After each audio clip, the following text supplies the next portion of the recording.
Oi, gente, tudo bem? Acabei de receber aqui no meu direct algumas dúvidas de alunas que não estão conseguindo fazer a progressiva de cabelos afro, cabelos mais crespos. E eu decidi gravar isso aqui porque a dúvida de uma, às vezes, é a dúvida de todas. Então vamos conversar um pouco sobre isso. Primeiro ponto que a gente deve pensar como profissional cabeleireira, ou você que está querendo ser uma profissional cabeleireira, a primeira coisa que você tem que pensar é: não existe produto milagroso, não tem milagre, né? Aquele produto que você coloca e pá, varinha de condão lá da Cinderela, não tem. O que tem é método, é uma associação de produtos de qualidade e mais uma metodologia que você precisa adotar. Dentro da questão produto, né, a gente pode pensar também no seguinte: o que tem de disponível no mercado, né?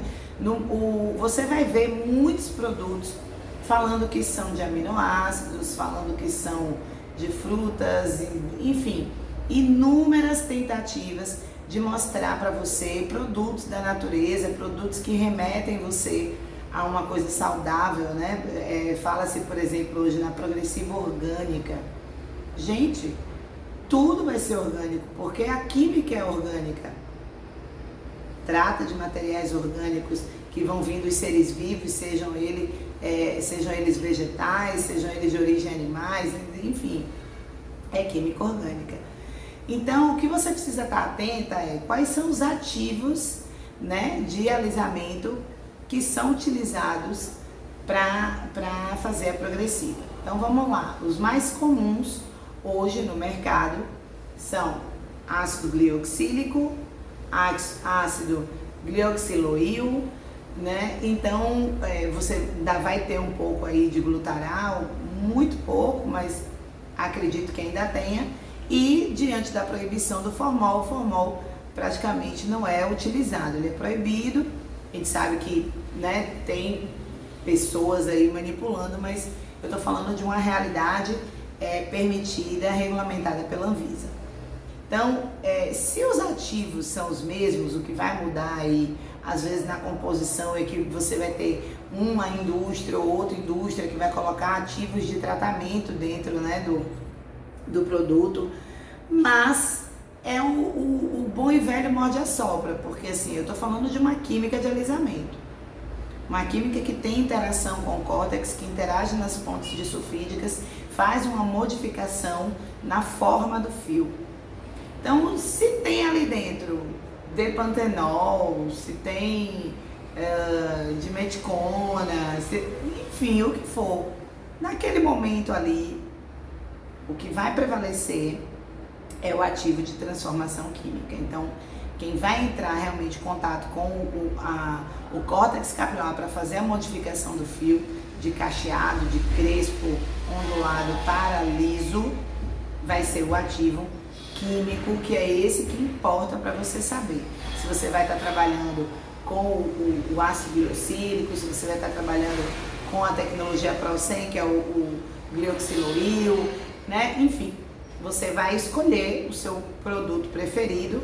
Eu gosto muito de falar que na hora que você está escolhendo o seu produto, você tem que ver a questão da qualidade desse produto, se a indústria é uma indústria séria, se está regulamentada, se o produto está autorizado pela Anvisa, se ele tem o código de autorização da Anvisa, se o custo-benefício é legal para você, né? Então, por exemplo, quanto que vai ficar o custo de cada aplicação? Se você estiver comprando um produto de 600, 700 reais e você tem nele 10 aplicações de 100 ml em média, né? Quanto é que esse custo fica para você? Está dentro da sua realidade, está dentro da sua percepção de preço? Na hora que você oferece para sua cliente o preço do serviço, esses custos estão bem contemplados, porque a gente fala aqui no custo do produto, mas a gente tem os outros custos, né? Custos fixos e custos variáveis, que vão entrar produto, que vão entrar materiais, que vão entrar aluguel, energia, água, a sua luva, enfim, tudo que compõe os seus custos. Então você tem que avaliar. Então, quando eu falo de produto, basicamente o que eu falo de produto é isso: custo do produto para a minha realidade de preço e qualidade do produto no sentido de se ele é registrado na Anvisa, se ele tem as características que eu prezo. Então, por exemplo, eu gosto muito de produtos que trazem dentro da composição ativos de tratamento e se ele tem esses ativos de alisamento que eu já sei que tem um bom desempenho. Então, o que você tem que olhar no produto é o rótulo, né? A parte da frente, aquela parte que fala mais comercialmente do produto, ela não é tão importante para você, profissional cabeleireiro. Então, fique atenta nisso. Decidiu qual é o ativo que você quer trabalhar, decidiu qual é o produto que você quer trabalhar, fez toda essa avaliação de custo, saiba que agora você precisa adotar uma metodologia para que o cabelo responda ao ativo químico que você vai aplicar. Ah, mas o que significa dizer isso? Significa dizer que você precisa entender que o cabelo, se ele está armado, se ele está poroso, se ele está com muito frizz, se ele está sem brilho, se ele está opaco, ele tem danos na sua estrutura. Então, por exemplo, uma das coisas que você já de cara pode saber, só de olhar, você não precisa nem tocar no cabelo. Se ele está muito armado, sem brilho e com frizz, ele está fora do seu pH natural. E aí, a gente precisa remontar qual é o pH natural do cabelo? Entre 4,5 e 5,5.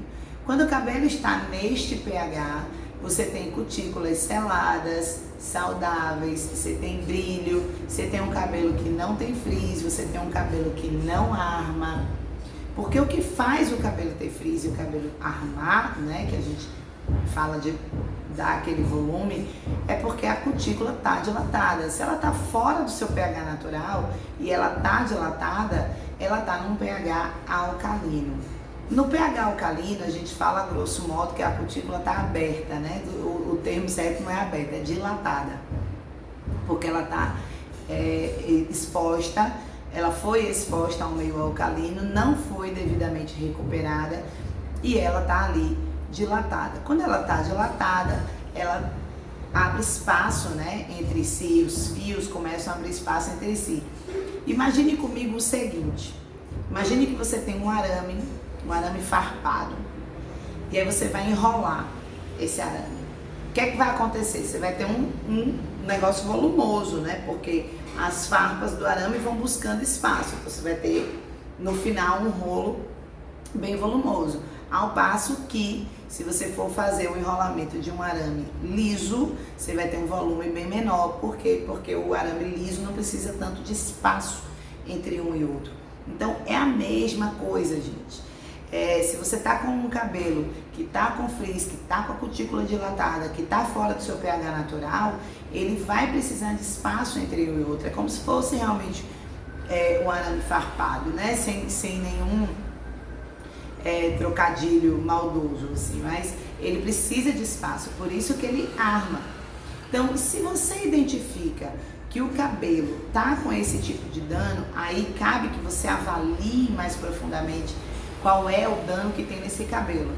O que você precisa avaliar? Qual a história desse cabelo? Tenha paciência e não se envergonhe de fazer essa anamnese com a sua cliente, porque isso vai ser determinante para o seu resultado. Pergunta para ela a história do cabelo.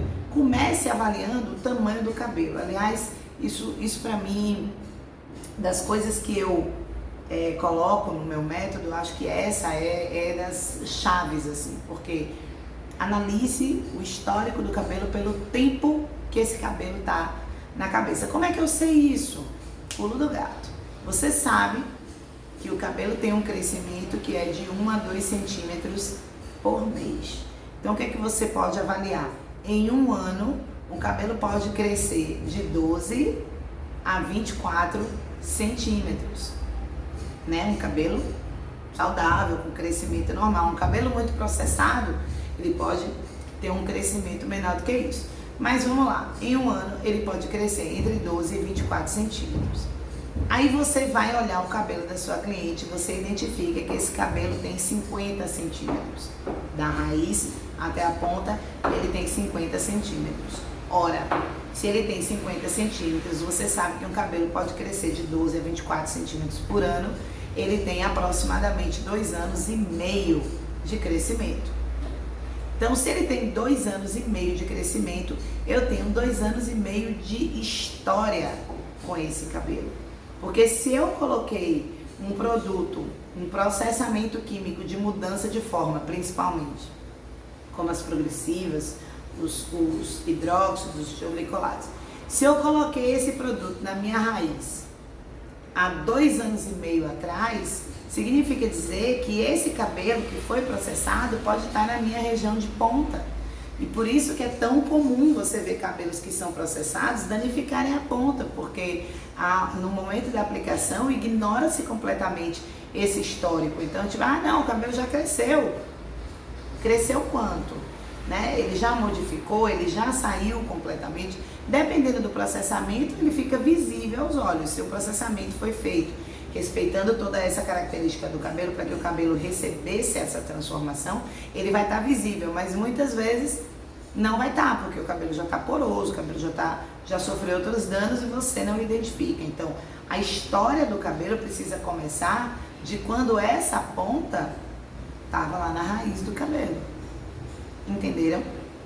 Primeira coisa que você tem que fazer, anote isso aí no seu caderninho. Analise a história do cabelo, da raiz até a ponta, considerando que um cabelo pode crescer de 12 a 24 centímetros por ano e que se ele tem 50 centímetros, aqui no nosso exemplo, significa dizer que ele tem 2 anos e meio de crescimento. Então eu preciso compreender a história desse cabelo de 2 anos e meio para cá. Saber tudo que foi aplicado, tudo que foi feito, como é que ele foi tratado, quais são os produtos que essa pessoa utiliza no dia a dia dela. Será que ela usa shampoo com sulfato? Será que ela se preocupa em escolher o shampoo adequado para o tipo de cabelo dela naquele momento que ela está tratando do cabelo, né? Muitas vezes o cabelo, as pessoas falam, o cabelo enjoa do shampoo. Não é que enjoa, é que em cada momento esse cabelo vai ter uma necessidade.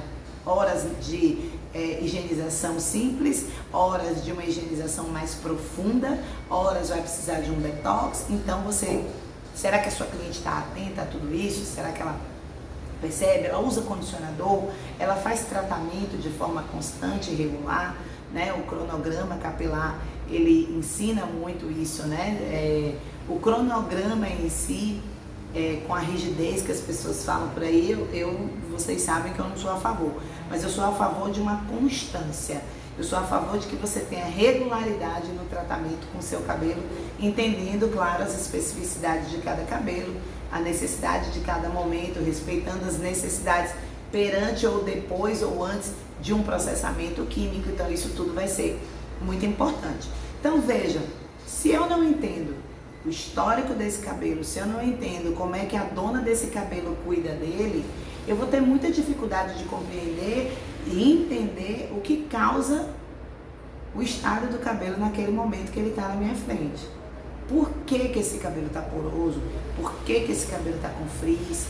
Por que que esse cabelo está quebradiço? Enfim. Então, primeiro é o que eu preciso fazer. É um momento de diagnóstico. Depois que eu já diagnostiquei, que eu sei tudo isso e que inclusive eu já fiz as orientações, não se furte de orientar sua cliente para as melhores práticas com o cabelo dela, né? Depois que eu já fiz toda essa identificação e já sei qual é o estado do cabelo, eu preciso, antes de entrar com o processamento químico, com as tratativas para recuperar esse cabelo ao máximo possível, para que ele esteja dentro do seu pH mais natural possível. Bom, vamos abrir um parêntese aqui.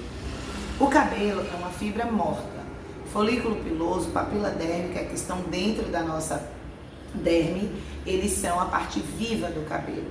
Essa fibra que já está para fora do nosso couro cabeludo é considerada uma fibra morta. Isso porque o cabelo ele não tem a capacidade sozinho de se regenerar.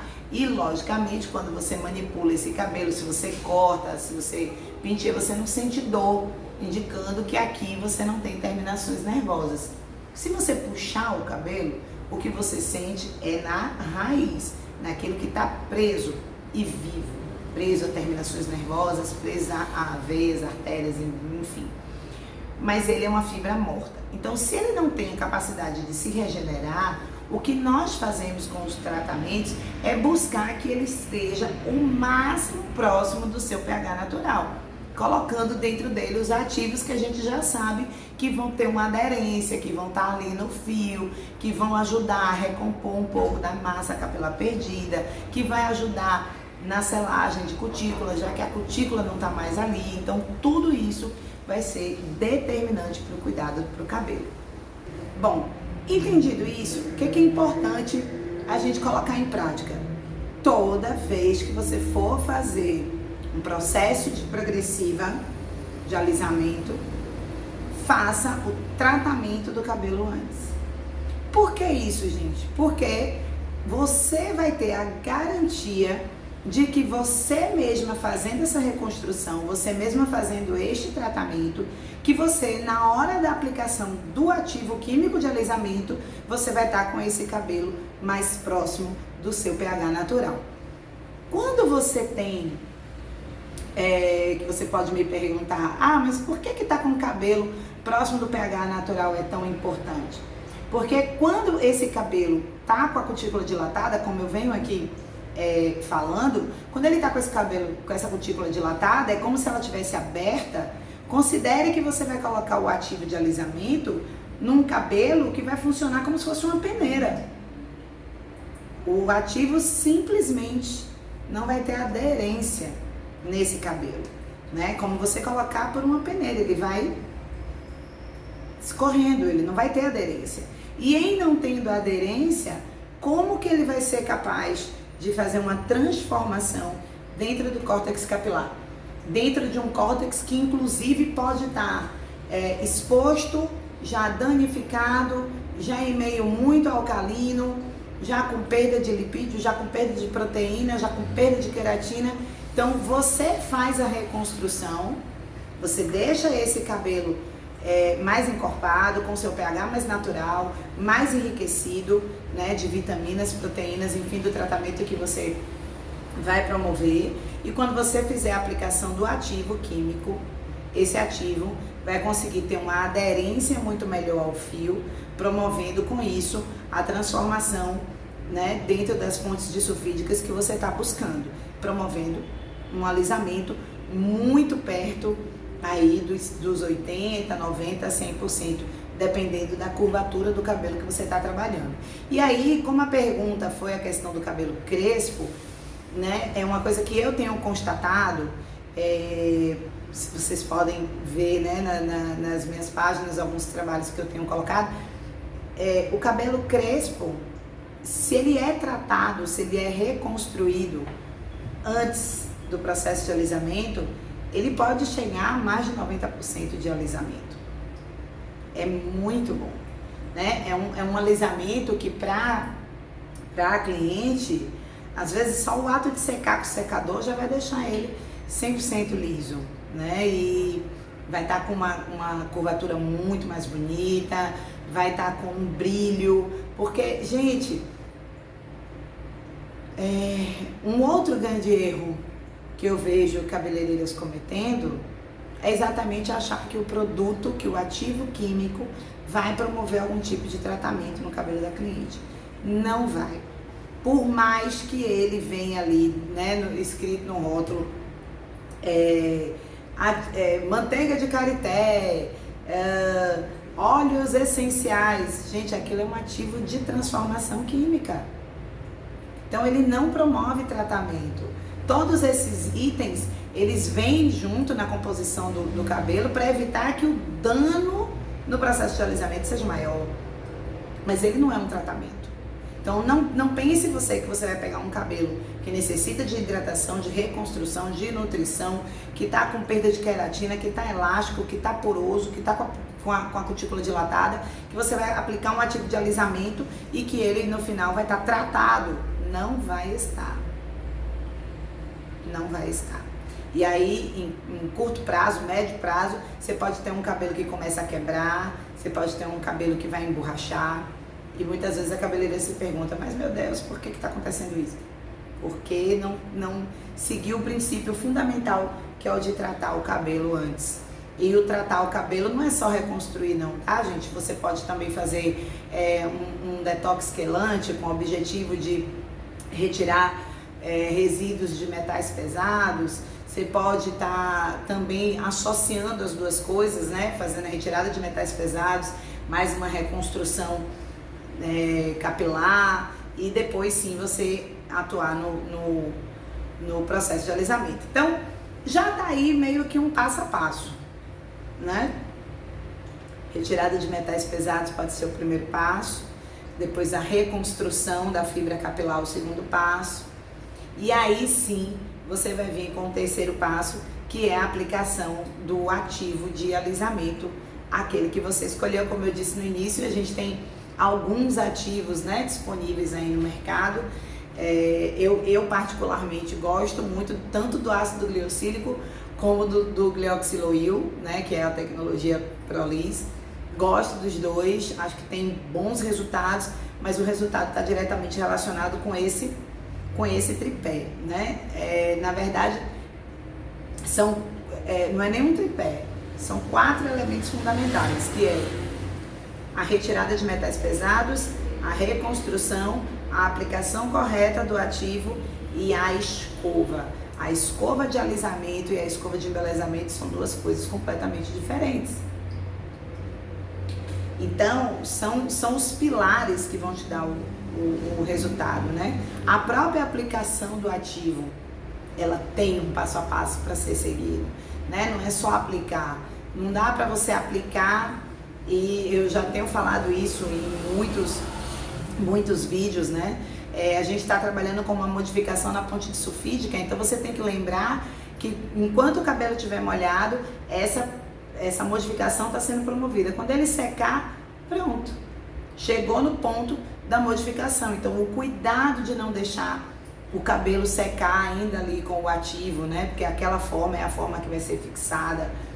A própria aplicação, se você consegue contemplar toda a circunferência do fio, né? O nosso fio, ele é cilíndrico, então se você passa o pincel sempre aqui, muitas vezes você não consegue envolver todo o fio de cabelo com o ativo. E na hora da escova, né, você fazer uma escova realmente, uma escova voltada para alisamento, com a preocupação do sentido da raiz, com a preocupação de colocar a temperatura correta em todos os pontos, né, de raiz, meio, ponta, fazer a modelagem das pontas já seguindo o corte do cabelo da sua cliente. Isso é muito importante para não dar aquele efeito vassoura. Aliás, gente, vamos abrir um parêntese aqui agora. É muito comum você ver pessoas com cabelo progredido que tem aquela ponta que a gente chama de aquela ponta meio vassoura, né? Que fica aquelas pontas retas que não tem um caimento natural. Isso acontece porque na hora da escova você não modela as pontas. As pontas precisam ser modeladas, senão ela vai dar esse efeito. Então, para você não dar esse efeito vassoura, já identifique, ou você identifica o corte da sua cliente, para saber se essa ponta vai ser modelada para dentro ou para fora, ou se você não conseguiu identificar a geometria do corte, você vai perguntar para a sua cliente qual é a preferência dela. Se ela gosta dessa modelagem para cima ou se ela gosta dessa modelagem para baixo. E aposte na modelagem dessas pontas.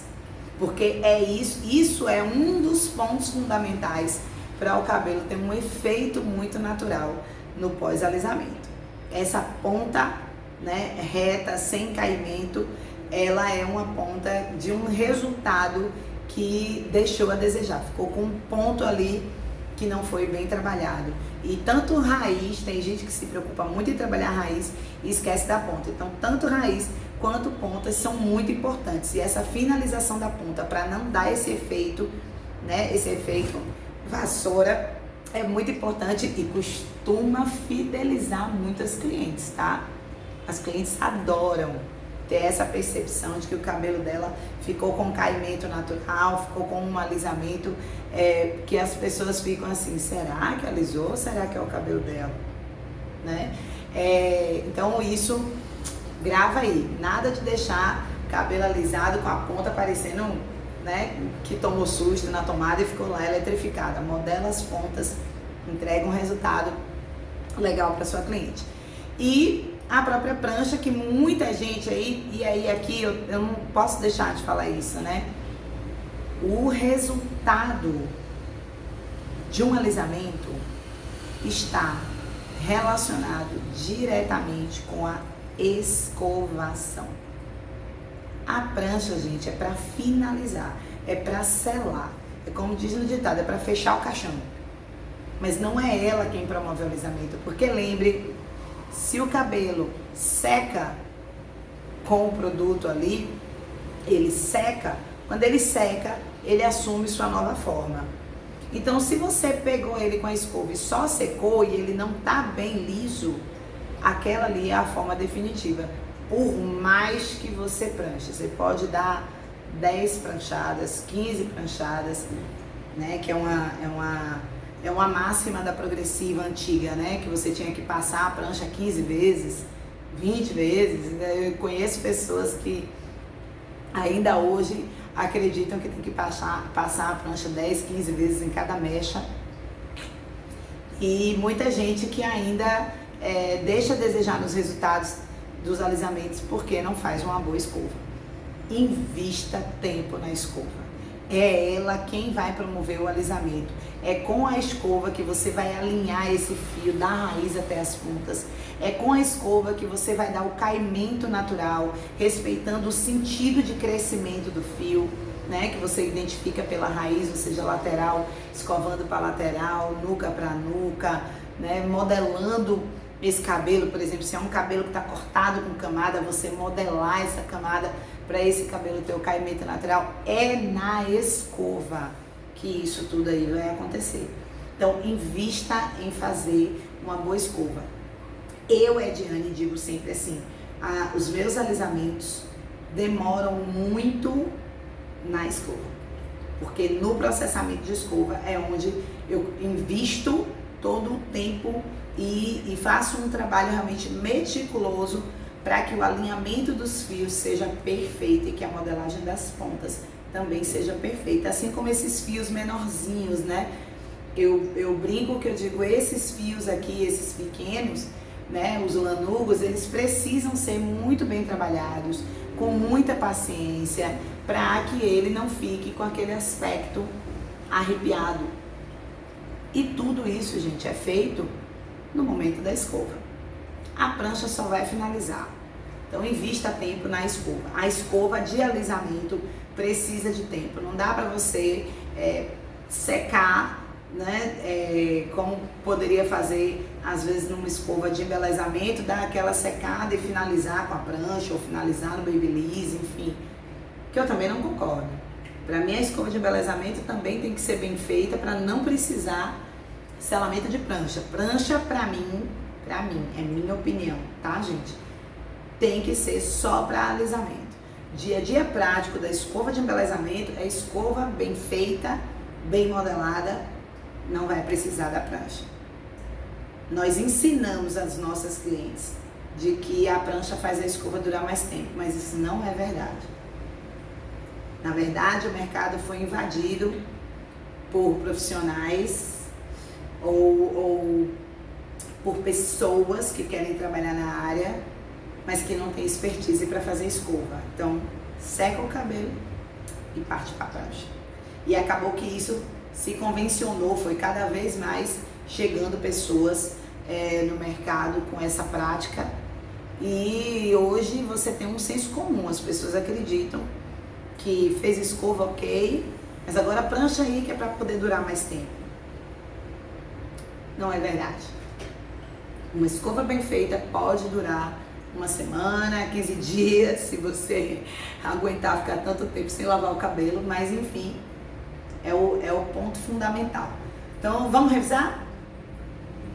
Análise do cabelo, análise do histórico completo pensando no tamanho do cabelo da raiz até as pontas, histórico de tudo que já foi aplicado nesse cabelo, histórico de como que a cliente cuida desse cabelo, quais são os produtos que ela utiliza, as orientações que você precisa dar para ela, para as boas práticas no cuidado com o cabelo dela, retirada de metais pesados, né, uma quelação no cabelo, depois uma reconstrução nesse cabelo, aí sim, a aplicação do ativo, contemplando toda a técnica para que você deixe o cabelo completamente envolvido pelo ativo, depois a escova de alisamento, contemplando pontas, fazendo um excelente alisamento de raiz, vendo sempre o alinhamento do caimento do cabelo para fazer a escovação correta e depois o selamento de tudo isso com a prancha, passando 3 ou 4 vezes, já vai estar dando um resultado de alisamento perfeito, chegando em muitos casos, quando você faz esse passo a passo, a maioria dos cabelos respondem com quase 100% de alisamento já na primeira aplicação. É fantástico. E tá aí, você que me segue pode dar uma olhada nas minhas redes, nos trabalhos que eu tenho colocado, nos trabalhos das minhas ex-alunas, das minhas alunas, e você vai ver que seguindo o protocolo, seguindo o método, né, que eu criei, que eu ensino, você vai conseguir fazer alisamentos perfeitos. E não esqueça, porque no dia a dia prático, muitas vezes a gente negligencia algumas etapas e o resultado vai lá e aparece. Então tente sempre, faz um esqueminha para você, faz um quadro, né, te lembrando ali qual é o passo a passo na hora do alisamento, para você não esquecer nenhuma etapa e conseguir entregar lisos cada vez mais bonitos, lisos divas, né, liso das divas, lisos que são reconhecidos pelo brilho, pelo efeito natural, pela maciez, pelo acabamento, né? E eu tenho certeza que você vai conseguir faturar muito melhor com seus lisos quando você estiver entregando eles cada vez melhor. E para você entregar lisos melhores, você precisa fazer um passo a passo realmente que contemple todas as necessidades do cabelo para fazer com que ele responda ao ativo de alisamento que você vai estar utilizando. Observe que é muito mais método, é muito mais protocolo, é muito mais como fazer do que o produto que você vai aplicar. O produto é o menos importante. O mais importante é o método, a forma que você atua para conquistar os seus lisos. Ok, gente? Então, não importa. Pode ser crespo, pode ser ondulado, pode ser qualquer tipo. Se você fizer o protocolo correto, com certeza você vai alcançar lisos com resposta de aproximadamente 100%, provavelmente já na primeira aplicação. E suas clientes vão ficar cada vez mais encantadas, tá bom? Bom, por hoje eu vou ficar por aqui. Continue me seguindo para conhecer ainda mais conteúdos na área de beleza e na área de cabelo, para você ser uma cabeleireira melhor e para você que quer se tornar uma cabeleireira já saber o quão grande é o conteúdo que você vai encontrar por aqui, tá bom? Um beijo carinhoso, até nosso próximo vídeo. Tchau!